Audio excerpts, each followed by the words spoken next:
જ્ઞાતિવાદ ન આવવો જોઈએ, સમરસ. એ જ આપણા જીવનનું સાચું સાર્થકતા છે. એટલે પ્રભુ શ્રી રામના ચરણોમાં પ્રાર્થના કરી. વધારે સમયની મર્યાદા હોવાથી ઘણા બધા કાર્યક્રમો આગળ છે, એટલા માટે આમ તો પ્રભુ રામ માટે તો આખો દિવસ બોલીએ તો તેમ ખૂટે એમ નથી. હનુમાનજી મહારાજ ઘોડે આપણા તનમાં પણ એક એનું જનૂન છે, એક જોશ છે, એ આપણે બધા જ નિહાળી ચૂક્યા છીએ. 92 ની મેં કાર સેવકો બેઠા છે બધા. ખાસ કરીને આપણે બધા તાલીઓથી વધારીએ કાર સેવકોને. ખૂબ ખૂબ ધન્યવાદ. અમારા નસીબ કે કાર સેવકો સાથે અમને એક પિક્ચર ખેંચવા માટે એક લાવો મળ્યો. તો એ સમય 6 ડિસેમ્બર 1992 કેમ ભૂલી શકાય? એ આપણા માટે એક બીજ રોપાણું હતું. આડે વૃક્ષ બનીને આપણી છાયા. હવે આપણે એનો છાંયો લેવાનો છે, આરામ લેવાનો છે, એમાંથી મળતો આપણે પ્રવાહ લેવાનો છે. ધાર્મિક આધ્યાત્મિક જીવનનું ઘડતર થવું જોઈએ. એક પણ આપણા ઘરની અંદર એક વ્યસની ન થવો જોઈએ, એ ખાસ લક્ષ્ય રાખજો. ભારતીય સંસ્કૃતિનું જતન કરવું જોઈએ. પાશ્ચાત્ય સંસ્કૃતિ સાથે આપણે જોડાવવું છે જરૂર, પણ આપણે કામમાં લાગે એટલા સાથે. બાકી આખું જ નીચોવાઈ જવાની જરૂર નથી. એને આપણામાં આવવું પડશે. આજ નહીં તો કાલે ધીરે ધીરે અમુક દેશો આવી ગયા છે. અત્યારે જરૂર હું નરેન્દ્ર સાહેબ મોદી સાહેબને યાદ કરીશ કે જેમને એમ કહીએ તો ચાલે કે પ્રભુ શ્રી રામે મોકલ્યા છે, જા મારા ઘરનું કોઈ ઠેકાણું પડતું નથી, પાડજે. મોદી સાહેબ જયારે સીટ ઉપર આવ્યા ત્યારે કહ્યું કે 22 ની અંદર 2022 સુધીમાં મારો એક પરિવાર પાકા મકાન વગર નહીં રહે. આવી એમની યોજનાઓ હતી. અને એ યોજનાઓ આજે રામચંદ્ર ભગવાન ખુદ એમ કહે છે કે મેં નહોતું માંગ્યું મકાન તારી પાસે પાકું, પણ તે મને પહેલા આપી દીધું. ખૂબ ખૂબ નરેન્દ્ર સાહેબ માટે પણ એક તાલીથી આપણે વધાવીએ એમને. ધન્ય છે આ યુગ પુરુષને. મહાન પુરુષ નહીં તો હું તો યુગ પુરુષ કહીશ કે જેને તપ કરતા આવડે, ભગવી ચુંદડી પહેરતા આવડે, સૂટ પેન્ટ શર્ટ પહેરીને વટ પાડતા આવડે. ભારત દેશનું જો સર ઊંચું કર્યું હોય, કોઈ પણ દેશની અંદર જાય અને એ દેશની અંદર નરેન્દ્ર મોદી જાય એટલે ભારત માતાનું સર ઊંચું થઈ જાય. ગૌરવથી એનું સેન્ટર હોય. તમે જુઓ ગમે તેવી મીટિંગ હોય, વિશ્વ લેવલની મીટિંગ હોય, એની અંદર મોદી સાહેબનું સેન્ટર હશે. શું કરવા? 9 વર્ષની અંદર એવું તો છે મોદીજીએ આપી દીધું બધા દેશોને કે એને સેન્ટરમાં રાખવા માંડ્યા. એનો પ્રભાવ, એનું વર્તન, એની નિસ્વાર્થ સેવા બોલે છે. રામચંદ્ર ભગવાનની કૃપા છે કાયમ માટે. સંતો મહંતોના એના આશીર્વાદ છે. નવા સાંસદનું ઉદ્ઘાટન કર્યું. આપ દરેકે ક્લિપ જોઈ જશે. એની અંદર એક દંડ છે. એ દંડ ક્યાંક ખોવાઈ ગયો હતો. ભગવાન જાણે આ લોકોએ ક્યાં મૂકી દીધો હતો. એનો પ્રભાવ ઓછો થઈ ગયો હતો. એ દંડને સ્થાપિત કર્યો અને મહંતોને લાવીને પૂજા કરીને ત્યાં રાજકારણની સભા થવાની છે ત્યાં મહંતોને મૂક્યા કે ભૂલ ચૂક્યા એની અંદર ક્યારે એવો નિર્ણય ન લેવાય કે આ રાષ્ટ્રને માટે અહિતકારી હોઈ શકે. બસ આટલો જ ધ્યેય, નહીં પોતાના પરિવારનો ધ્યેય. આજે પણ આપણે જોઈએ છીએ કે મોદી સાહેબના પરિવારો આપણી વચ્ચે છે. આપણે પણ જોઈએ છીએ એનો કેટલો એને લાભ લીધો છે. 0 એ કામ આ કરી શકે એમને કર્યું છે. ખૂબ ખૂબ ધન્યવાદ.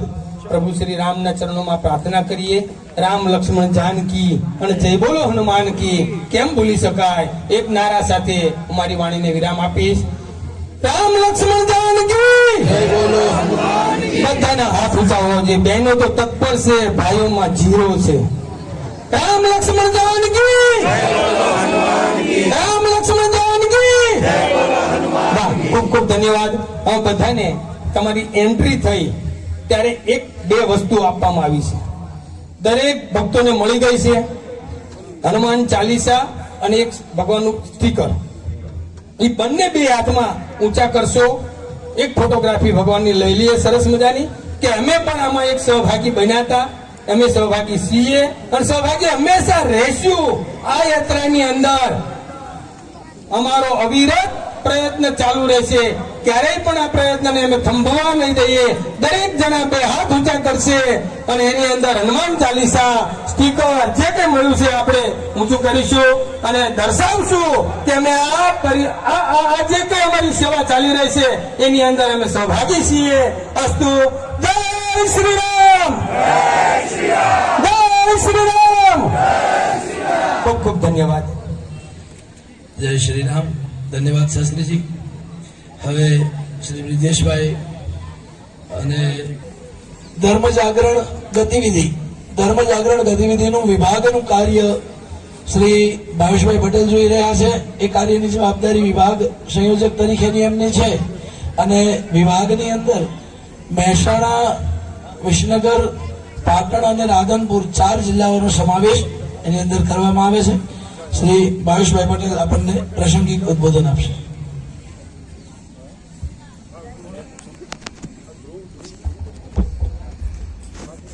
મંચ ઉપર બિરાજમાન પૂજ્ય સંતગણ,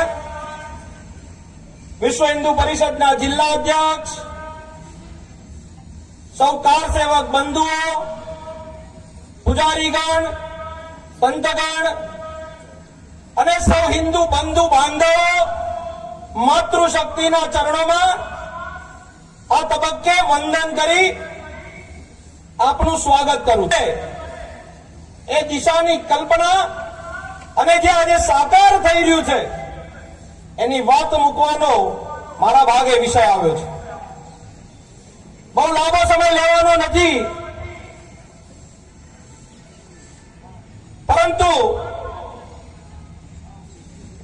આપ બધા લોકોએ જે પોતાની શક્તિનો 550 વર્ષ સુધી પરિચય કરાવ્યો છે, આ એ સાકારનું ફળીભૂત પરિણામ છે.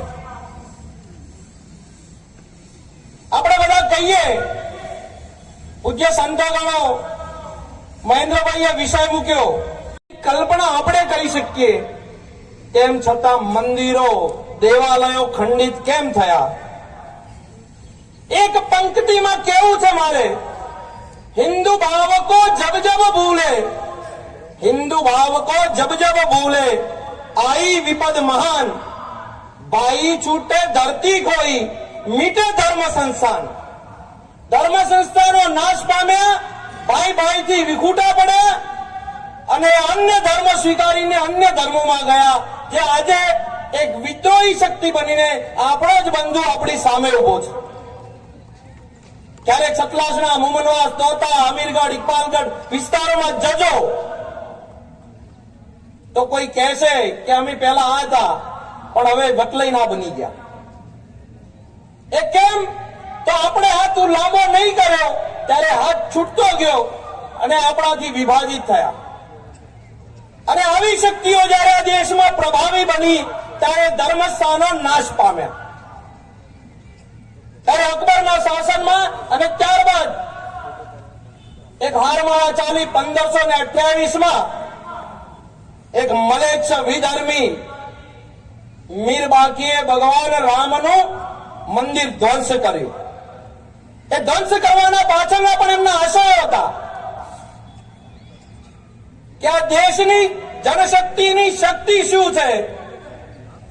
આ દેશની મૂળભૂત શક્તિ એ આસ્થા અને શ્રદ્ધાના કેન્દ્ર સ્થાનો છે. એ આસ્થા અને શ્રદ્ધાના કેન્દ્ર સ્થાનો નાશ કરો, આ દેશની પ્રજાનું તત્વ ખોઈ જશે. આ નાડ પારખીને એમને આ દેશની જનતાને સામે ધર્મસ્થાનો, શ્રદ્ધાના કેન્દ્ર સ્થાનો ધ્વંસ કરવાનો સંકલ્પ કર્યો. એટલે આજે આપણી આજુબાજુ કેટલાય ગામો એવા છે, કેટલાય જગ્યાઓ એવી છે જે ખંડિત અવસ્થામાં આપણને મળી. ત્યારબાદ એક યાત્રા શરૂ થઈ, પૂરા ભારતના ધર્મસ્થાનો, શ્રદ્ધાસ્થાનો તૂટતા ગયા. ક્યાંક કોઈએ સંઘર્ષ કર્યો તો ક્યાંક બચી ગયા. આ યાત્રા આગળ ચાલતા ચાલતા કુલ 76 યુદ્ધો આપણા યોદ્ધાઓએ કર્યા, રામ જન્મભૂમિ, રામ મંદિરને કેન્દ્રમાં રાખીને. આપણને એવું લાગે કે હમણાં 50 વર્ષ થયા છે આનો સંઘર્ષ શરૂ થયો છે, 76 યુદ્ધો થયા છે, 4.5 લાખ લોકોથી વધુ લોકોએ અંતિમ આહુતિ કાર સેવકોની હતી. સૌથી પહેલી આહુતિ રાજા દાહિરના સમયથી શરૂ થયેલી યાત્રાઓ અને એના પછીના યાત્રાઓ જે શરૂ થઈ, એક યોદ્ધાઓએ પોતાના સંઘર્ષનો પરિચય કરાયો. કેટલીય લાખો કુરબાનીઓ થઈ. 514 વર્ષ પછી આ અવસર આપણા આંગણે આવ્યો છે. રામ સ્વગૃહે બિરાજમાન થવા 514 વર્ષે જે હિન્દુ સમાજ એવું કે આ અમારું દેશ છે, હિન્દુ રાષ્ટ્ર છે, ત્યાં 514 વર્ષ રામને પોતાના સ્વગૃહે બિરાજમાન થવા માટે થયા. આ યાત્રા અને એના સંઘર્ષોની કેટલીક વાત કરું તો 1983 બહુ ભૂતકાળના વર્ષોમાં ન જવું તો આજે સંસદ અને ધર્મ સંસદની વાત થાય છે. સંતો માનતોની નિશ્રામાં એક ધર્મ સંસદ ભરાઈ અને સંકલ્પ લેવાયો કે રામ જન્મભૂમિને મુક્તિના માર્ગે લઈ જવું છે, ત્યાં ભગવાન રામનું હિન્દુ સમાજની આરાધનાનું કેન્દ્ર સ્થાપિત કરવું છે. ત્યારે તે સમયના તત્કાલીન સરસંચાલકજી બાળાસાહેબ દેવરસ એમણે કાર્યકર્તાઓને બોલાવ્યા અને કહ્યું કે આ સંઘર્ષ 40-50 વર્ષ કરવાની તમારી ક્ષમતા છે. બીજો પ્રશ્ન એમનો એવો હતો કે આહુતિ યજ્ઞ પણ બનશે. કેટલાય પરિવારના દીકરા દીકરીઓ આ આહુતિ યજ્ઞમાં આહુતિ આપવી પડશે. આ તૈયારી છે? જવાબ મળ્યો હા. અને એક સંકલ્પ લેવાયો અને 1989-90માં સંપૂર્ણ હિન્દુ સમાજનું જાગરણ કરવાની આવશ્યકતા પડી. હિન્દુ સમાજ સૂતેલો હોય છે. મારા પાડોશમાં આયા છે, શું થવાનું છે? મારા બાજુના મોહલ્લાની પટેલ સમાજની દીકરીને લઈ ગયા છે, મારે શું એમાં? આ ભાવ આજે પણ આપણામાં નિર્મિત છે. એ જાતિવાદના ભેદભરમમાં ત્યારે સંપૂર્ણ હિન્દુ સમાજના જાગરણ માટે ગૌ ગંગા કળશ યાત્રા ગામે ગામ ફરી. સમાજના આધારે સમાજ ખર્ચો કોણ ઉઠાવશે? કોની પાસે પૈસા હતા? તો સમાજના આધારે સમાજે જે ગૌ ગંગા કળશ યાત્રા કાઢે. સમાજનું જાગરણ કરવાની આવશ્યકતા પડી, સમાજનું જાગરણ થયું. એક જગ્યાએ હિન્દુ સમાજને આહવાન થયું. હિન્દુ સમાજે યુવા શક્તિ, માતૃશક્તિ આ કાર્યમાં જોતરાઈ અને પહેલી કાર સેવા 1989માં થઈ. 1989માં જયારે કાર સેવા થઈ,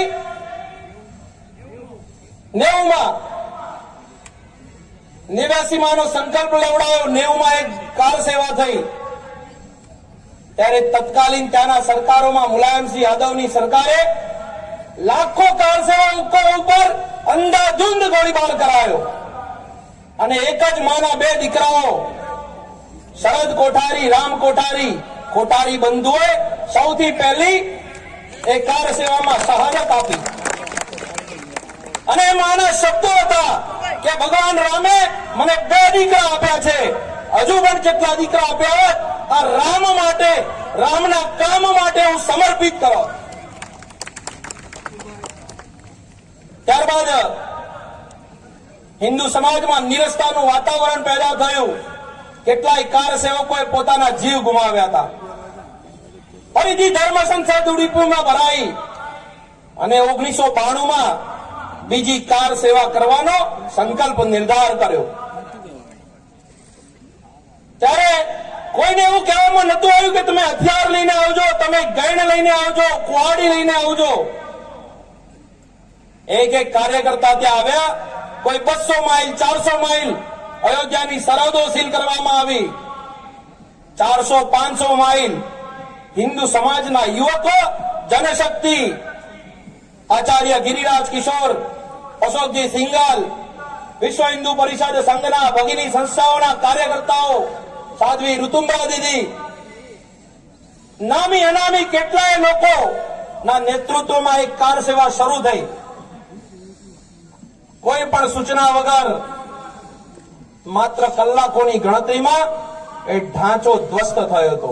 જે હિન્દુ સમાજ ઉપર કલંક રૂપી ઢાંચો 450 પોણા 500 વર્ષથી ઉભો હતો, એ 6 ડિસેમ્બર 1992 એ કલંકને દૂર કરવામાં આપણે સૌ સફળ થયા. અને એ જ જગ્યાએ નાનકડું મંદિર કામેશ્વર ચૌપાલ નામના દલિત સમાજના બંધુએ ભગવાન રામલલાની મૂર્તિ ત્યાં સ્થાપિત કરીને એ બિરાજમાન કરી. હિન્દુ સમાજ માટે એક ગૌરવની ક્ષણ ઉભી થઈ.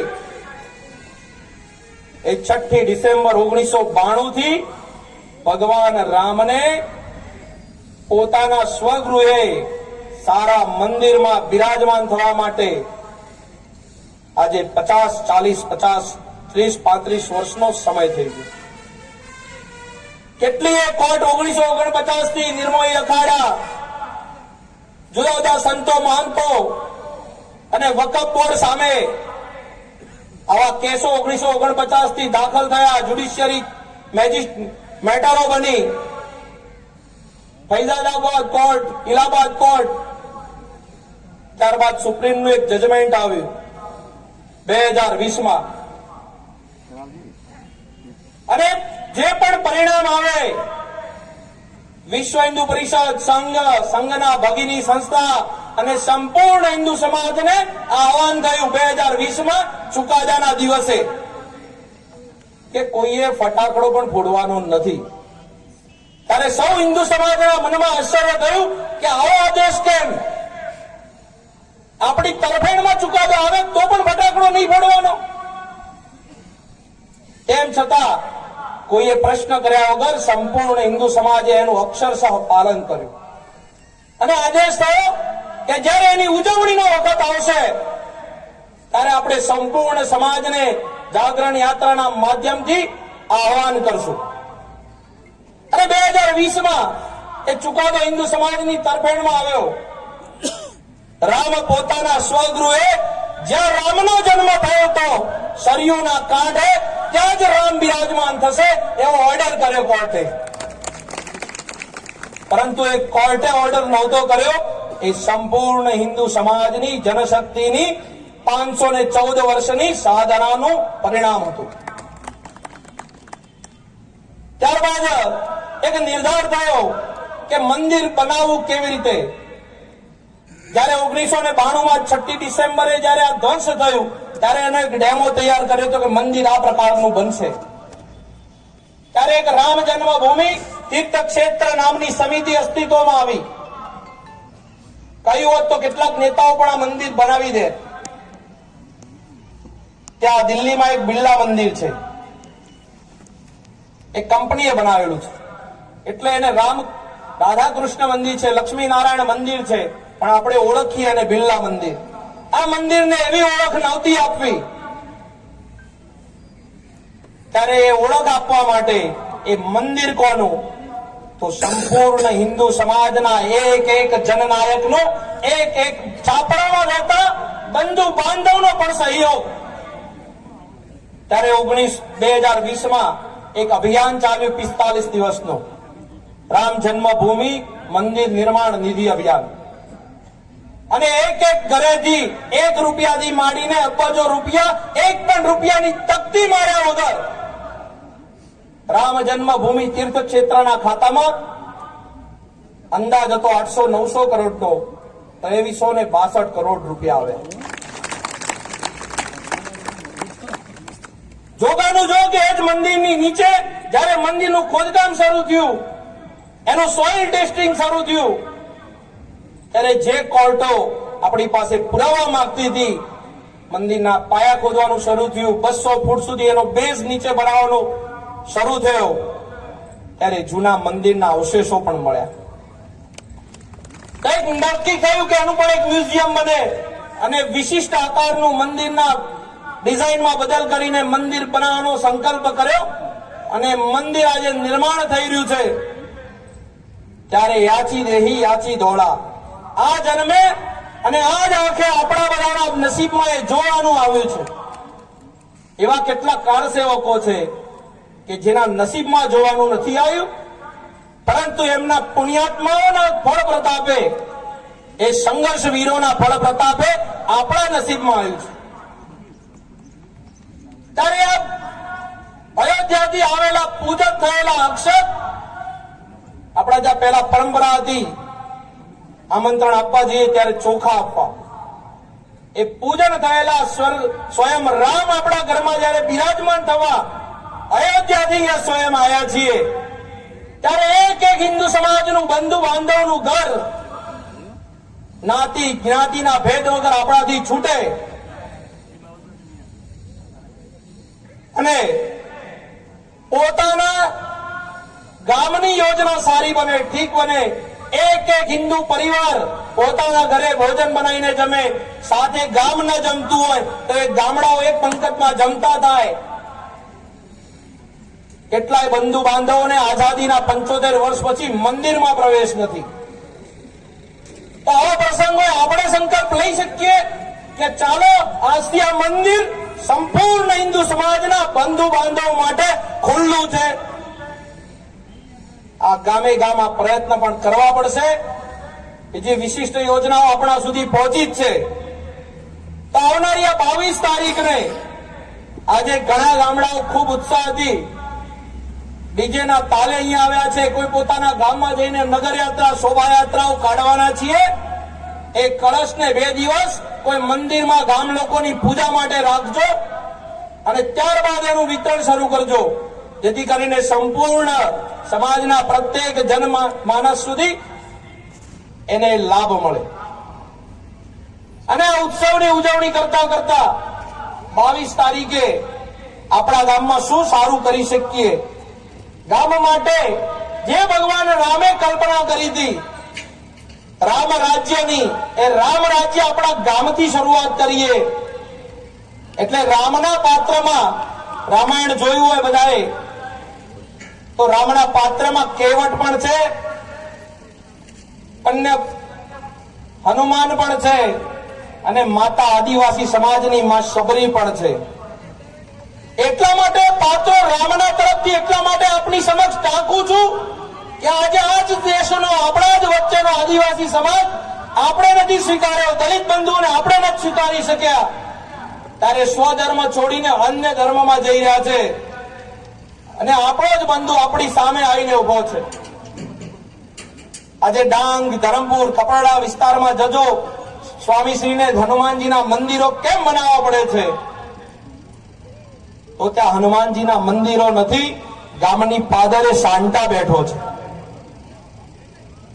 અને તોય આપણે સ્કૂલોમાં અને આપણા ત્યાં મોજે મોજે 25મી ડિસેમ્બર નાતાળે સાંટા બનીને હરખભેર પદુડા થઈને જઈએ છીએ. એ આવી વિદ્રોહી શક્તિઓને ઓળખવાની પણ જરૂર છે.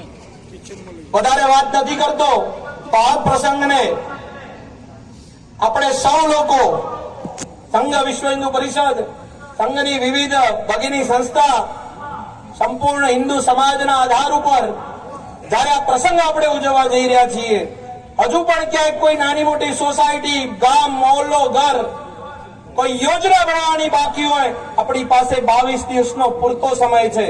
એની ઉજવણી ઠીક રીતે આપણે કાર સેવામાં નથી જઈ શક્યા, પરંતુ હિન્દુ સમાજ માટે, ધર્મ અને સમાજ માટે, સંસ્કૃતિ માટે આપણે આ ઉજવણી કરવાનો અવસર આવ્યો છે.